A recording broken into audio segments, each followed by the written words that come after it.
Breaking లో చూస్తున్నాం. Maharashtra assembly ఎన్నికల ప్రచార ఘట్టం పరిసమాప్తమైంది. గత నెల రోజులుగా రెండు ప్రధాన కూటముల అగ్రనేతలు కూడా ప్రచారాలతో హోరెత్తించారు. సోమవారం సాయంత్రం 5 గంటలకు ప్రచారానికి తెరపడింది. మొత్తం మహారాష్ట్రలో 288 అసెంబ్లీ స్థానాలకు గాను 20వ తేదీన పోలింగ్ జరగనుండగా 23వ తేదీ ఓట్ల లెక్కింపు జరపనున్నారు. మహారాష్ట్ర అసెంబ్లీ ఎన్నికల్లో 9,63,00,000 మంది ఓటర్లు తమ ఓటు హక్కును వినియోగించుకోనున్నారు. ప్రచార ఘట్టం కాస్త ముగియడంతో ఎల్లుండి జరిగే పోలింగ్ ఏర్పాట్లపై అధికారులు దృష్టి సారించారు. బ్రేకింగ్ లో చూస్తున్నాం. మహారాష్ట్ర అసెంబ్లీ ఎన్నికల ప్రచార ఘట్టం అయితే పరిసమాప్తం అయింది. గత నెల రోజులుగా రెండు ప్రధాన కూటముల అగ్రనేతలు ప్రచారాలతో హోరెత్తించారు.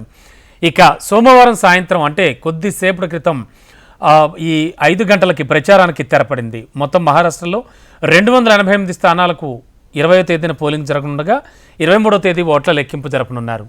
ఇదే అంశానికి సంబంధించి అక్కడి నుంచి మా కరెస్పాండెంట్ శ్రీనివాస్ మరింత అదనపు సమాచారం అందించడానికి సిద్ధంగా ఉన్నారు. శ్రీనివాస్, ఏం జరుగుతోంది? మహారాష్ట్రలో కొద్దిసేపటి క్రితమే మైకులు మూగబోయాయి అంటున్నారు. ప్రచార సరళి ఎలా జరిగింది అండ్ ప్రధాన పార్టీలు ఏమేం చెప్తున్నాయి? రమణబాబు, మహారాష్ట్ర అసెంబ్లీ ఎన్నికలకు సంబంధించిన ప్రచార ఘట్టం కొద్ది క్షణాల క్రితమే పరిసమాప్తమైందిగా చెప్పుకోవచ్చు. సాయంత్రం 5 గంటల వరకే ప్రచారానికి తెరచేయాలని చెప్పి ఎన్నికల అధికారులు సూచించిన నేపథ్యంలో కొద్దిసేపటి క్రితమే ఎన్నికల ప్రచార హడావిడి అంతా కూడా కంప్లీట్గా సైలెంట్ అయిపోయినట్టుగా చెప్పుకోవచ్చు. మహారాష్ట్రలో మొత్తం 288 అసెంబ్లీ స్థానాలకు ఎల్లుండి అంటే 20వ తేదీ ఉదయం 7 గంటల నుంచి పోలింగ్ ప్రక్రియ అంతా కూడా కొనసాగనుంది. 9,63,000 మంది ఓటర్లు తమ ఓటు హక్కును వినియోగించుకోనున్నారు. ఈ 288 అసెంబ్లీ స్థానాలకు గాను 25 ఎస్సీ, అదేవిధంగా 29 ఎస్టీ స్థానాలు ఉన్నాయి. మిగతావన్నీ కూడా జనరల్ స్థానాలుగా ఉన్నాయి. ఇవన్నిటి కూడా పోలింగ్ ఒకే దశలో ఎల్లుండి కొనసాగనుంది. ఉదయం 7 గంటల నుంచి పోలింగ్ ప్రక్రియ అంతా కూడా కొనసాగనుంది. దాని తర్వాత 23వ తేదీ ఓట్ల లెక్కింపు జరిగి ఫలితాలను సాయంత్రం 5-6 గంటల వరకు కూడా పూర్తిగా వెల్లడించే పరిస్థితి ఉంది. అయితే ప్రస్తుతం అయితే ఎన్నికలకు సంబంధించి ప్రచారానికి సంబంధించి నెల రోజులుగా రెండు ప్రధాన కూటములకు సంబంధించిన ఎన్డీఏ భాగస్వామ్య పక్షాలకు సంబంధించిన నేతలు కానీ, లేకపోతే అగాడీకి సంబంధించిన కాంగ్రెస్కు సంబంధించిన నేతలు కూడా పెద్ద ఎత్తున ప్రచార కార్యక్రమాలు పాల్గొన్నారు. ప్రధానమంత్రి నరేంద్ర మోదీతో పాటు అమిత్ షా, అదేవిధంగా కేంద్ర మంత్రులు అందరూ కూడా మహారాష్ట్రపై ఫోకస్ చేశారు. దీంతోపాటు రెండు తెలుగు రాష్ట్రాలకు సంబంధించిన ముఖ్యమంత్రులు,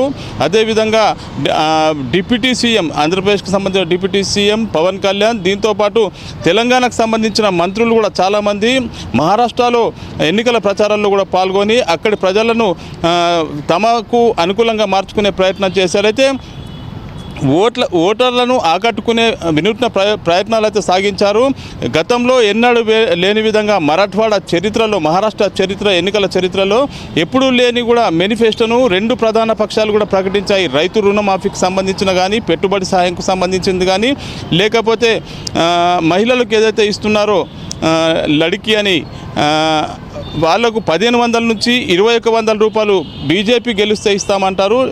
కాంగ్రెస్కు సంబంధించిన కూటమి అభ్యర్థులు కానీ అక్కడ ప్రభుత్వం గెలిస్తే గద్దెనెక్కితే మాత్రం 3,000 రూపాయలు చెల్లిస్తామని ఇట్లా మేనిఫెస్టోలో చాలా రకాలుగా చెప్పడం జరిగింది. ప్రజలు ఎవరిని విశ్వసిస్తారు? ఎందుకంటే పవార్ కుటుంబము సరిగ్గా 2.5 ఏళ్ల క్రితము విడిపోయిన రోజు నుంచి చీలిక వచ్చినప్పటి నుంచి కూడా ఏక్నాథ్ షిండే ప్రభుత్వం అక్కడ కొనసాగుతుంది. ఏక్నాథ్ షిండే ముఖ్యమంత్రిగా ఉన్నారు.